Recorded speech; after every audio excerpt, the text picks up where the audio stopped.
Praise the Lord. Hallelujah. Palapakan natin muli natin ang Panginoon. Glory to God. Salamat, worship team. Yeah. Salamat. And victorious day, GCI family. Would you say to your neighbor, you are victorious? Parang hindi ba pa kasi sa boses ko, no? Parang meron pang ano. Pero maganda yung boses ko ngayon, no? Ano, parang gusto ko to.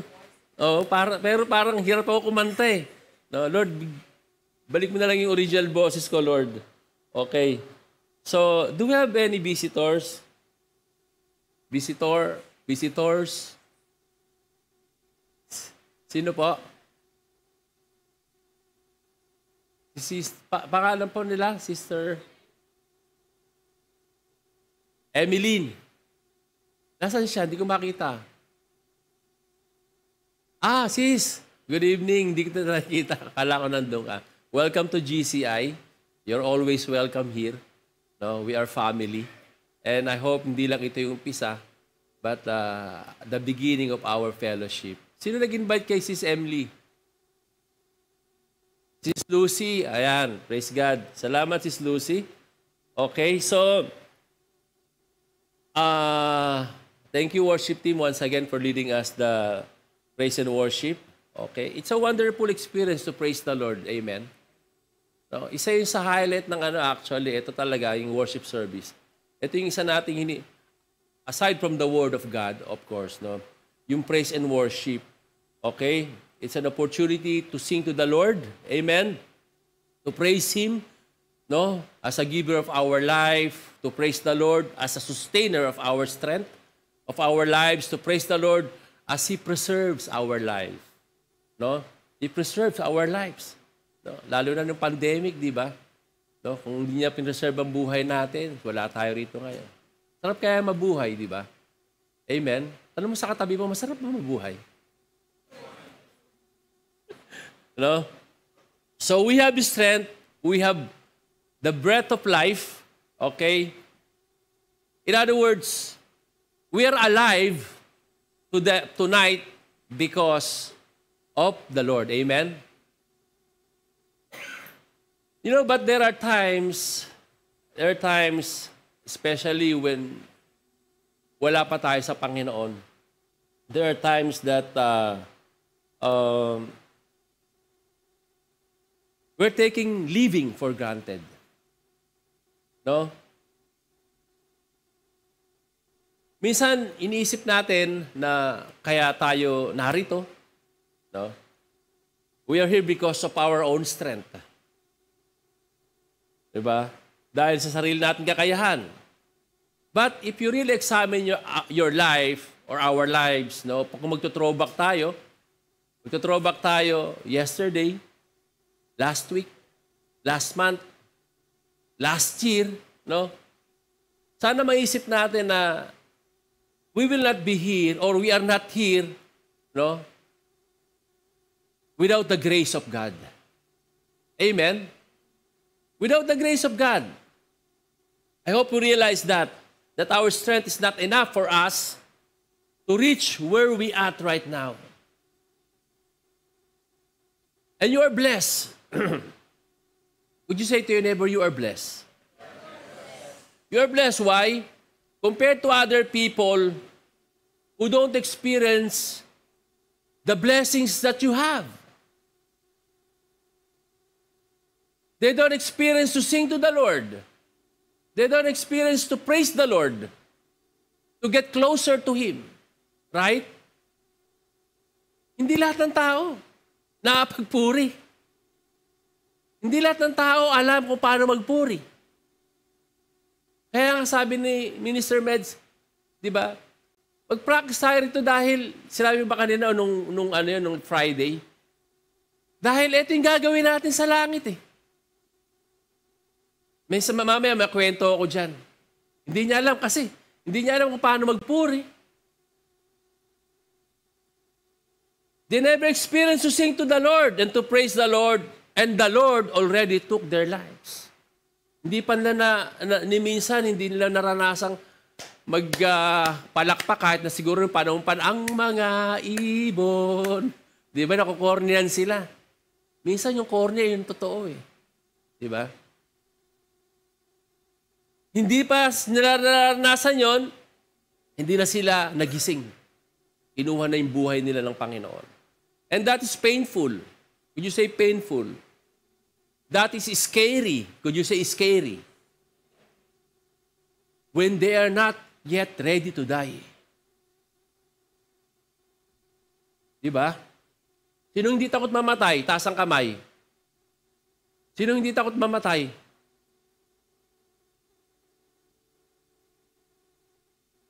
Alam mo, ang tao may kanya-kanyang takot or fear.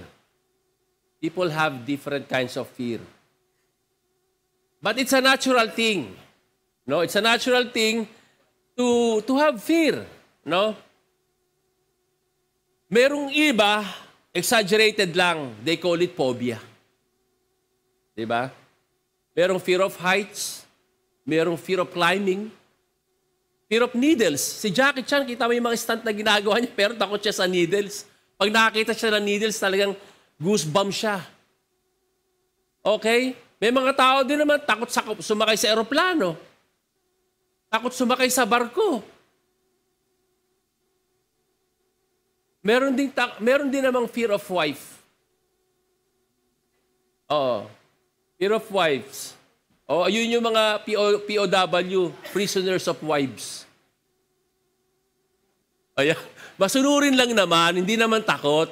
Masunurin lang. Tama yan, Brother Ernie. Masunurin lang tayo. Di ba? But listen to this. Tell your neighbor, listen to this. But no fear is greater than the fear of death. No fear is greater than the fear of death. Everyone has fear of dying. Everyone has fear of dying. No one is immune. You know, it's a good thing to have a fear or natural fear of dying. You know why? Kasi nakapag-ingat tayo. Takot tayo mamatay.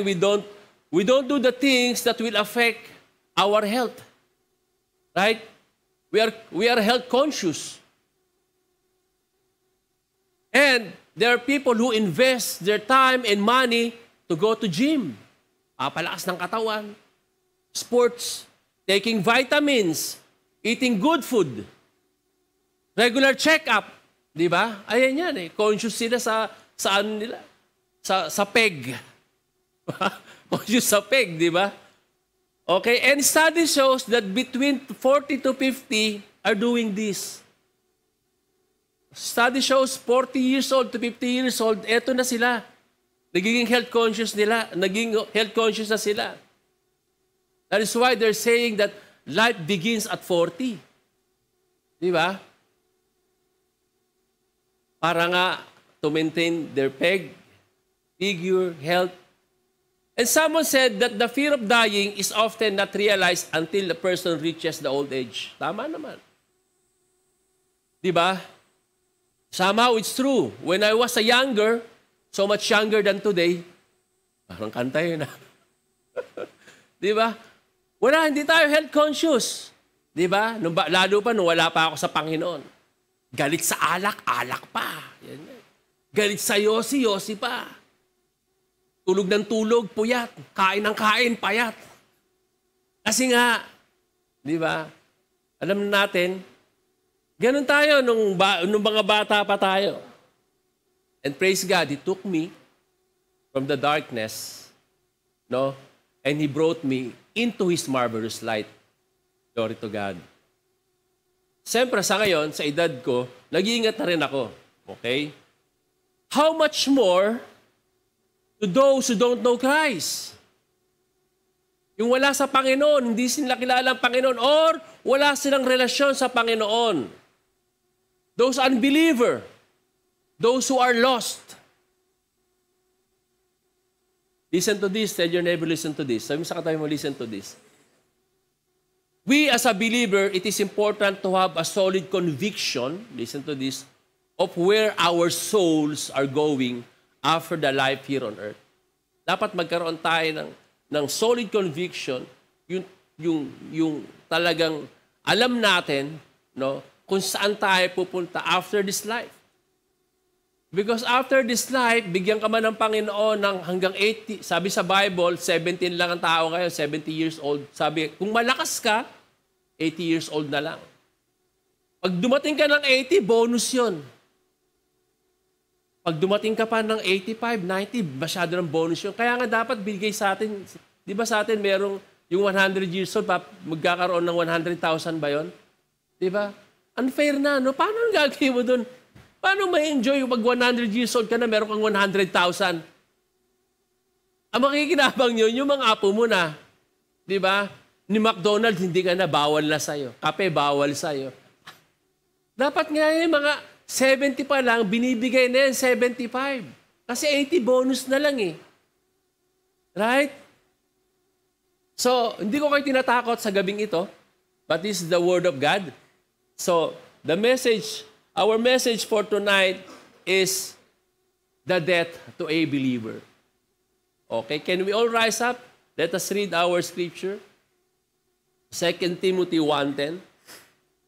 But has now been revealed by the appearing of our Savior Jesus Christ, who has abolished death and brought life and immortality to light through the gospel. Let us pray. Hallelujah, O God. Once again, we honor you that you are the great teacher, Holy Spirit, in this room. Lord, help us, Lord, to understand your message for tonight. I believe, oh God, this is a life-changing message.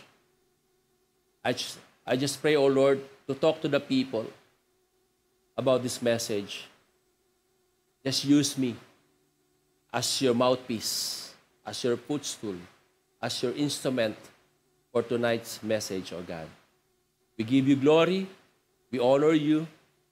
Hallelujah. In Jesus' name we pray. Amen and amen. You may be seated, mga kapatid. So, sabi rito sa ating scripture, but has now been revealed by the appearing of our Savior Jesus Christ, who has abolished death. When we say abolish, it means wala nang halaga, tinanggal na, right? When you say abolish, tinanggal na, wala nang halaga. But death does not appear to have been abolished. If death has been abolished, why people still die every day? Kung tinanggal na, inabolish na ang kamatayan, ang sabi rito, but meron mga tao pang namamatay araw-araw. Everyday news, in the internet, people are dying. People died of the old age because of sickness, because of accidents, all kinds of death. Walang pinipiling edad, wala siyang pinipiling estado sa buhay. Every day, people are dying. How can we say that the death has been abolished? I think the most obvious answer is we die because of sin.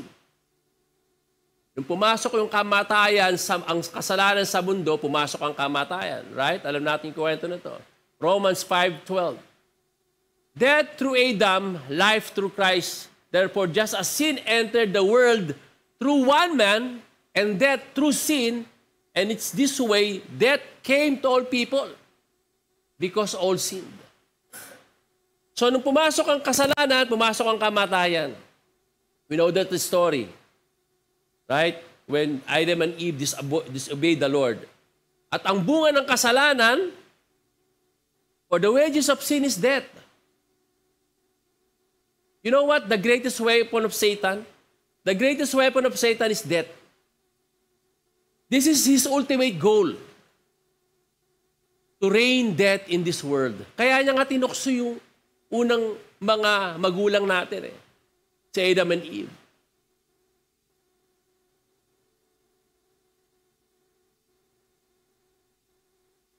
And the wages of sin is death. And as long as sin exists in this world, As long na ang kasalanan ay nag-exist, death will never be far away. As long na ang kasalanan ay nag-exist sa mundo, death will never be far away. That is why every day, there are people dying. Parang kanta uli yun, no? There are people dying. Nakadalawa na ako, Sinong may insurance life dito? O life insurance? Sino? O yan, may mga life insurance. Sa Tagalog, nagpasiguro na. Yun insurance, nagpasiguro na. Okay? You know what? Do you know that life insurance, listen to this, based on one great theological truth that the death reigns in this world. Etong pruweba ng kamatayan ay naghahari sa mundo dahil may insurance. Kaya may insurance. Right? Bakit kamo? Why there are insurance company? Why people invest in insurance? Bakit sila kumukuha ng insurance? Because 100%, okay, the death will come. 100% sure the death will come. Imagine, nagbayad ka ng mahal na insurance, hindi ka namatay, sino nalugi? In order to get the benefits, you must die. Right? In order to get the benefits, we must die. And when you die,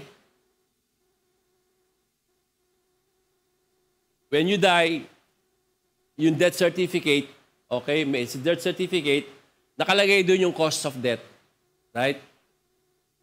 Nakalagay doon yung cause of death. But if we understand the Bible, mga kapatid, the answer is always the same.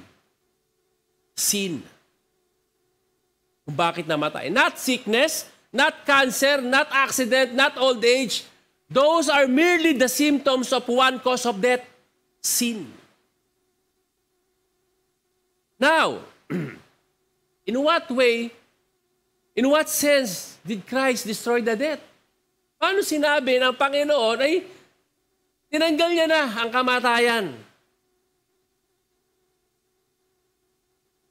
The word translated destroyed in 2 Timothy 2:10, yung binasa nating scripture, means to render powerless.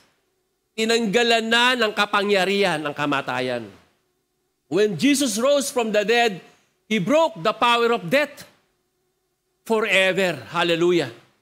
In Colossians 2:15, when He had disarmed the rulers and the authorities, this is Jesus Christ, He made a display of them in public, triumphing over them by it. Para mas malinaw, basahin natin sa Tagalog. Sabi rito, sa pamamagitan ng kanyang kamatayan sa krus, nilupig niya ang mga pinuno at kapangyarihan ng sanlibutan. Ayun yung mga devil, mga demons. Ang mga ito ay parang mga bihag na kanyang ipinarada sa madla bilang katunayan ng kanyang pagtatagumpay. In spiritual realm, mga kapatid, yung mga devil na yan, yung mga demons na yan, ipinarada niya yan. Ganyan yung mga Romans, di ba? Pinaparada nila yung mga nauhuli nila na criminals. Pinaparada nila sa daan. Di ba? O kung mga, siguro nanonood pa kayo ng mga pelikula noon nila PJ. Di ba? Yung mga Hapon, yung mga kalaban nila, paparada nila dun sa daan. Ganun din, in spiritual realm. Dahil sa the day that Christ died on the cross, that same day, He conquered the death. On the day, the death itself died. Namatay ang kamatayan, ang kapangyarihan ng kamatayan.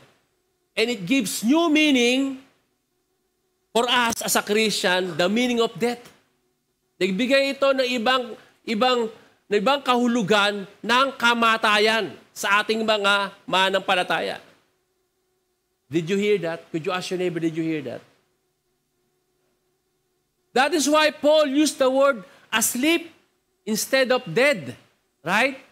Sabi sa 1 Thessalonians 4:13, but I do not want you to be ignorant, brethren, concerning those who have fallen asleep. Okay? Lest your sorrow as others who have no hope. For if we believe that Jesus died and rose again, even so God will bring with Him those who sleep in Jesus. Kaya ginamit ni Paul the word asleep. Okay? Tulog. Di ba? O sabi mo sa katabi, huwag ka muna matulog, maaga pa. Huwag ka muna matulog, maaga pa. No? Paul do not want the believer in Thessalonica to be ignorant. Sabi diyan, no, di ba? I do not want you to be ignorant. Or in other translation, to be uninformed. Concerning to those Christians who died. Listen to this. Ang makausap niya rito, mga Kristiyano. So, Paul do not want the believer in Thessalonica to be ignorant or uninformed concerning to those Christians who died. Okay? And I believe, as we are talking about this tonight, even in our generations, there are Christians who are uninformed with regards to that. Marami pa rin na Kristiyano are uninformed, or can I use this, ignorant when it comes to death of a believer. So, Paul used the word fallen asleep. Could you say fallen asleep? For those Christians who died, he used word fallen asleep to comfort them who have lost their loved ones. Kasi noong mga panahon na yon, nag-iisip sila. Yung mga believers, saan ba napunta ang aking nanay? Saan ba napunta ang aking tatay? Saan ba na si tita? O nasaan sila noong mga panahon na yun? So in this passage, Paul uses, no, imbes na sabihin na patay o namatay, di ba parang gano'n, parang harsh, no? No? Paul uses the common euphemism. Could you say euphemism? Euphemism is a word or phrase that softens an uncomfortable topic. Di ba? It uses figurative language to refer a situation without having to confront it. For example, di ba, if someone is fired o natanggal sa trabaho, mahirap, parang natanggal yan sa trabaho. Di ba? In English, they might say they're between jobs. A common euphemism for being unemployed. Same thing, or for some people, they cannot say the word died or dead. No, for them it's harsh. Instead, they use the word pass away. Di ba? Pass away. Or in Indian, wala si Brother John, in Indian, expired. Di ba? Expired. Okay? So, what happens to us? The third question is, what happened to us when we die? Where do we go? In 2 Corinthians 5:8, listen to this. To be away from the body and at home with the Lord. Right? Listen to this, mga kapatid. Isa ito, sinasabi ni Paul, no, kailangan ma-inform tayo. Our soul is the real us, okay? This is only shell. Di ba? Ito shell to. The real you is inside the shell. You're in your soul. The soul, if you are Christian, the soul rises immediately to heaven when we die. Kaya nga sabi diyan, to be away from the body and at home with the Lord. Our soul rises immediately to heaven when we die. Our last breath here on earth is the first breath in the next life. Right? So ang soul hindi namamatay. Ang soul hindi namamatay. The soul will never die. Only the body. That is why in 2 Timothy, it says, and the time of my departure has come. Sabi ni Paul, no, yung pagkamatay ni Paul, di ba, malapit na yung kanyang pagpanaw, sabi niya, departure, Sabi niya, my departure has come. Ginamit niya lang yung the word departure. Departure, parang sila sis Marie, no? Pag-aalis na sila, papunta sila uli ng Pilipinas. O sabihin na, US na, pass forward ko na. Diba? Ganun lang, departure. They moving to one place to another. Ganun lang ang travel ng soul natin, mga kapatid.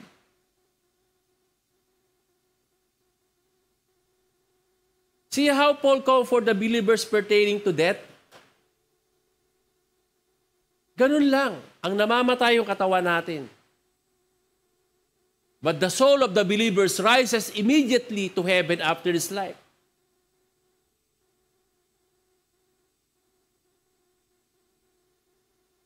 But the body will die, but not the soul. But why in the book of Ezekiel says this? The soul who sins shall die. Ang soul ng makasalanan ay dapat mamatay. Listen to this. No, it pertains to the second death or hell. Yung kamatayan dito, ang sinasabi rito, the eternal separation of God, the eternal separation from God. Ayun yung death. That is the second death, yung hell. Diba? Pero sa hell, yung soul mo doon, hindi patay yun. Kaya nga naghihirap doon eh. Kahit na gusto na nilang mamatay dun sa soul, sa hell, hindi na sila mamatay. Kaya nga sabi ng mga tao, okay lang dito, wala na yun, pagpatay na tayo, hindi na natin mararamdaman yan. Hello? Lalo mararamdaman yung, alam nyo ba yung pakiramdam ng soul pag nandun ka sa the next life? Kung alam nyo yung istorya ni Lazarus, tsaka yung matandang mayaman, di ba? Nung matandang mayaman, namatay silang dalawa ni Lazarus, si Lazarus, inaaliw na doon. No? Yung sa paradise. Tapos yung merong sabi niya, Abraham, nasa kay Abraham bosom sila. Pwede ba just dip the finger of Lazarus, sabi niya ganun sa tubig, tapos ipatak niya lang rito sa akin para matigaw naman yung uhaw ko. Si ganun ka-sensitive. Patak lang ng tubig, ng kapiraso, matalis daw yung uhaw niya. Ganun kasi, siguro pwede natin sabihin yung sensitivity nung pakiramdam natin is maybe 1,000 times more than sa nararamdaman natin na to. Kasi ayun yung parusa sa kanila Those who reject Christ, those who dishonor Christ, those who don't serve Christ, those without Christ in their hearts, they live and just die without Christ. Ayun ang kaparusahan nila. Same thing naman, nung nandun ka naman sa heaven. Di ba? Pag nandun tayo sa langit, di ba? Paradise. Kaya hindi totoo yun, mga kapatid, kapag meron kayo narinig na katuruan na ang mga kaluluwa lang natin ay tulog. Wala pang tao sa heaven. Tulog lang daw sila dahil sabay-sabay tayo pupunta dun sa heaven. No. The Bible says.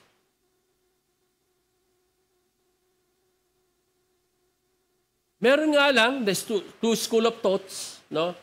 Na yung pagpunta natin doon, hindi pa siya heaven. That's the paradise. Yung sinasabing Abraham bosom.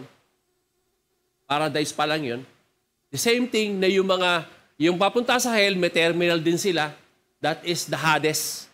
Pero sobrang init na rin doon. Ayun doon sa actually yung matandang mayaman, nasa Hades siya Diba? Tapos si Lazarus, kausap niya si Abraham doon sa paradise. Abraham bosom. So ganoon mga kapatid. For those who live without Christ, they will suffer. They will be tormented. Yun yung kaparusahan sa kanila. Did you hear that? Could you ask your neighbor, did you hear that? Kaya nga merong kwento, mga kapatid, gusto nyo kwento? Sa mga nakakaalam, tahimik na lang kayo. May kwento. Kasi uso naman ngayon, parating na yung parating na election, no? So, may politician, namatay siya. Same thing, as usual, San Pedro nandoon. Sabi sa kanya, dito sa langit, ano rito, may voting din dito, may botohan. Talaga, sabi nung may botohan. Oo. So dito may test muna, test kita sa hell, test kita sa heaven, bumoto ka kung saan mo gusto. Sabi niya gano'n. Kasi politician siya, sanay siya doon. O sige, okay, punta ka muna sa hell. So punta siya sa hell, sakay sa elevator, kumbaga, siya sa hell, palalim ng palalim, sabi niya, bango kala ko mababaho sa hell. Tsaka hindi mainit, palamig ng palamig, ang ganda ng klima. Pag-stop na elevator, bumukas yung elevator, no, kita niya, yung andun, mga kakilala niya, dami, may nag-golf, di ba, may nag-golf doon. Tapos may mga nag-chill lang, no? May poolside. Sabi ko, lakad siya. 24 hours, dami niyang kilala. Okay, tapos na 24 hours, come. Tawagin sa San Pedro, dito ka naman, test mo sa langit. Diyan sa langit, sakay siya elevator. Pagdating sa langit, pagbukas sa elevator, ang tugtog ata, 1,000 hallelujahs, we magnify your name. Tapos, wala siyang kilala. Naghanap siya ng kakilala. Kilala rin. Ano ba rito? Puro hallelujahs, hallelujahs. Puro hosana, hosana. Wala akong kilala rito. Okay na, 24 hours na. Tawag siya ni San Pedro. Sabi sa kanya, nakapag-decide ka na, nakabumoto ka na ba? Sabi niya, okay naman sana rito sa langit. Sabi niya, kaya lang, wala akong kilala eh. Nakaka-boring. Doon sa baba, sa hell, ang dami mong kilala. Tsaka okay naman pala doon. Mali naman yung perception tungkol sa hell. O sige, boto ka na, final yan. Sa hell ka. Sakay ka ng elevator. Elevator. Pagbukas ng elevator, iba na. Puro apoy na. Nagsisigawan na yung mga tao. Tapos, andun na yung mga demonyo. Aso ka na. Sabi ka sa kanya, parang tataka ka, parang nabibigla ka sa impyerno. Hindi naman ganito nung dumating ako rito eh. Kailan ka ba nagpunta rito? Nung isang araw. Nung isang araw? Kasi election yun. Diba ngayon, ito talagang totoong impyerno. Kasi gayon nga, di ba? Mga politiko, puro langit ang ipapangako sa atin. Pag-una. No? So, in hell, puro kaparusahan. But, listen to this. Tell your neighbor, listen to this. The death of unbeliever is not like, the death of believer is not like that. Right? In fact, the funeral, di ba? Yung the first three letter ng funeral, Fun. No? It's funeral. Okay? It's a place of celebration. It's a place of not the place of mourning. Celebration andun. Rejoicing. Right? Ayun ang death ng believer. 1,000 years ago, Job asked this question. Si Job, kilala niyo si Job, nasa Old Testament. Sabi ni Job, if a man dies, shall he live again? If so, this would give me hope. This is a great question. Kaya natin ang Job, ang book of Job nasa Old Testament.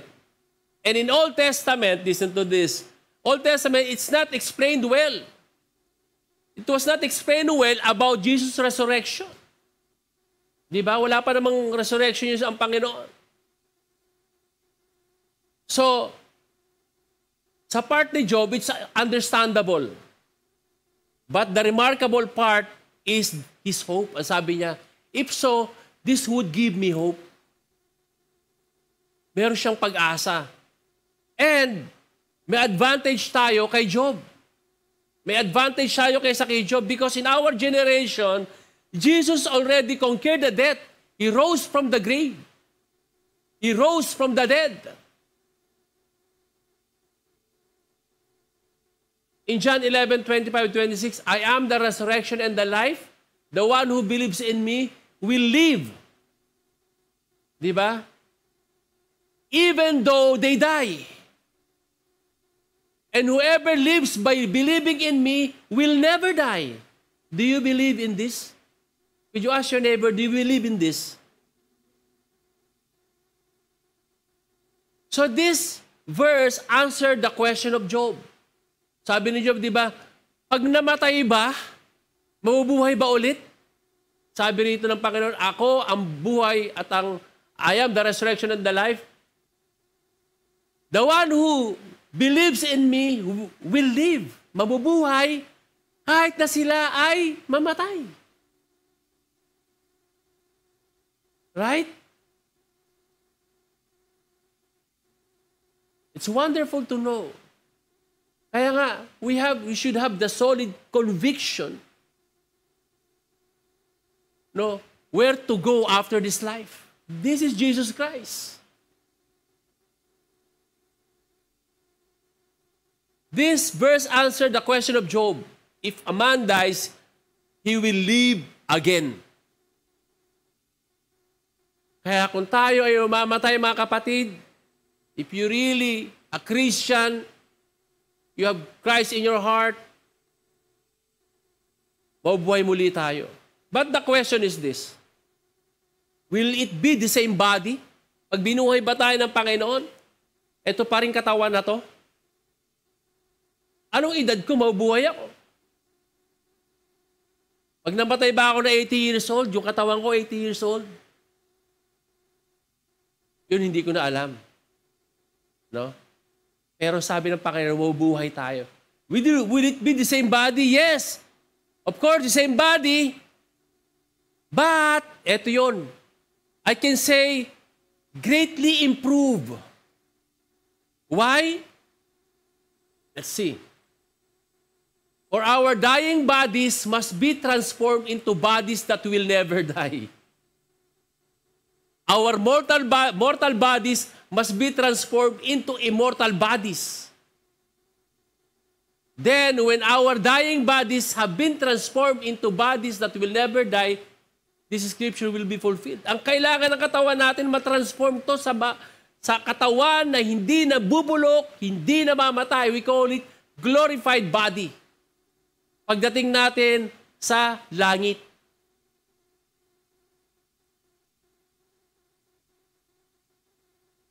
Hindi na siya nabubulok. Wala ka ng sakit. Wala na yung ehem. Wala na yung panghihina. Wala na yung there's no pain. Di ba? That is if you are a believer. If yung rest in peace, sa Christian lang yun, sa totoo lang. RIP, rest in peace. Sa Christian lang yun. Those who really have peace called rest in peace. In hell. Paano ka magkakaroon ng peace sa hell? Kaya nga nakakalungkot, di ba? Pag narinig tayo sa Facebook, di ba? Nakikita, nababasa tayo. Happy birthday, tita in heaven. We know their hearts, no? They keep on hoping. Pero kung hindi naman nabuhay talaga, no? Marami akong nakita, kaibigan, na nabuhay sila. Kilala nila si Kristo. Maging si Satanas, kilala si Kristo eh. But they don't live life with Christ. They did not serve Christ. They did not give to the church. They did not praise and worship Christ. Nabuhay lang sila ng ganun.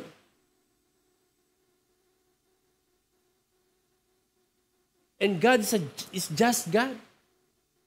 Paano na tayo nag-serve sa Panginoon? Paano na tayo nagtiis sa Panginoon? We suffered with Christ.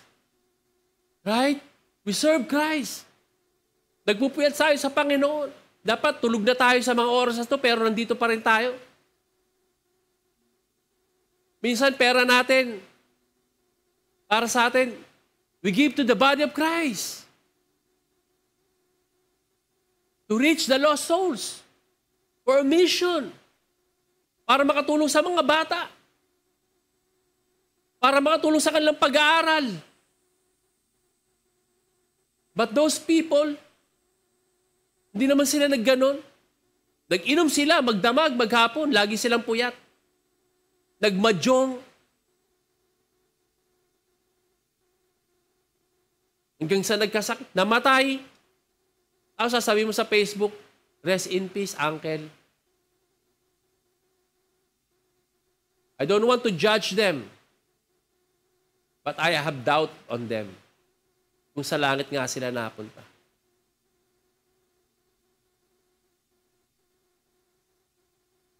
Now, what happened when our time comes to cross the valley of the shadow of death?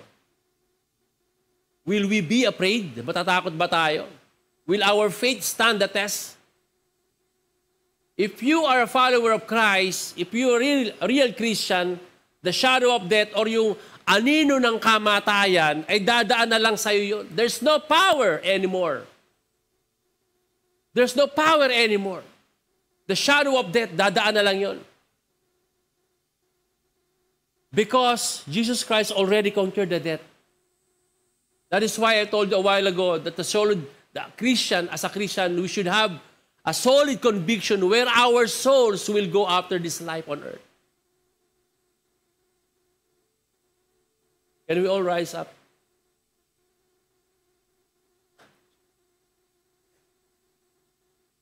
For those who are serving Christ, serving God, no, working in God's vineyard,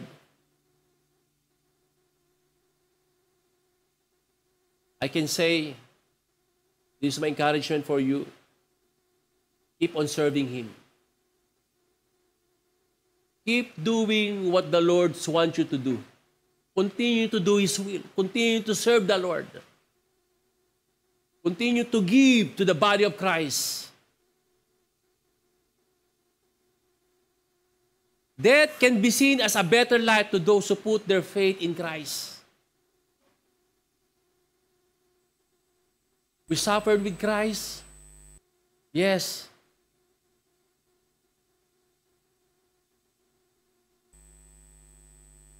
But this is temporary lang, kapatid.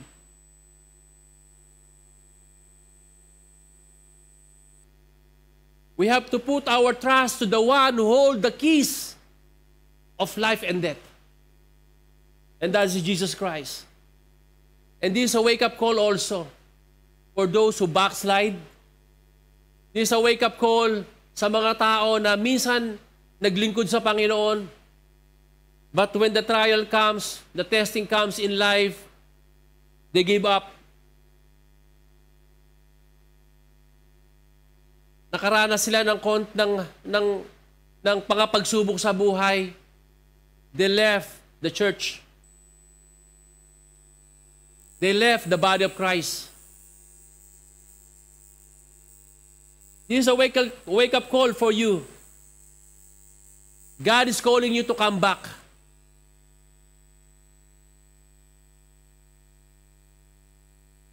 God is calling you to come back, inspire holiness and service to God. But for those who are not yet accepting Christ as your Lord and your Savior, you have a choice. You have a choice. Yes, you. The Holy Spirit is talking to you right now. He's telling you that today is the day of salvation. Today is the day of salvation, kapatid, not tomorrow. Wag mo sabihin na, tsaka na, pag malinis na ako, marumi pa ako. The Lord is calling you right now. He said in His word, today is the day of salvation, hindi bukas, hindi next week.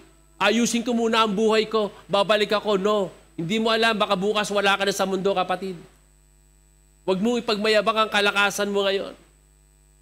The life, the Scripture says, is just a vapor in the wind.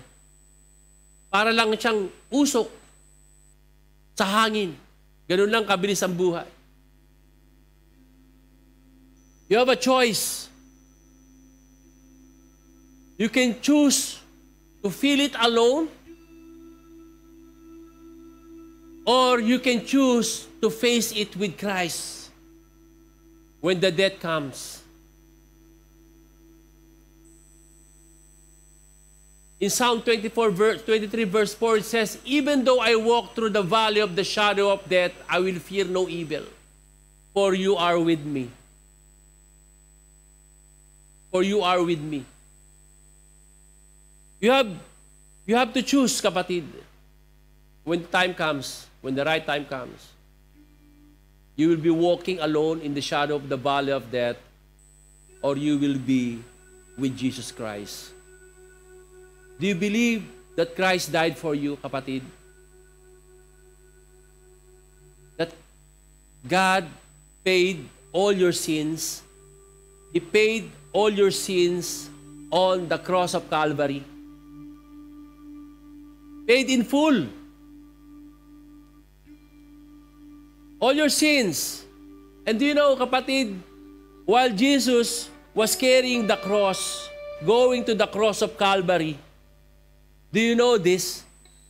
That He was thinking of you. Iniisip niya, kapatid, pangalan mo, para to kay Reggie, para to kay Hans, para to kay Gay,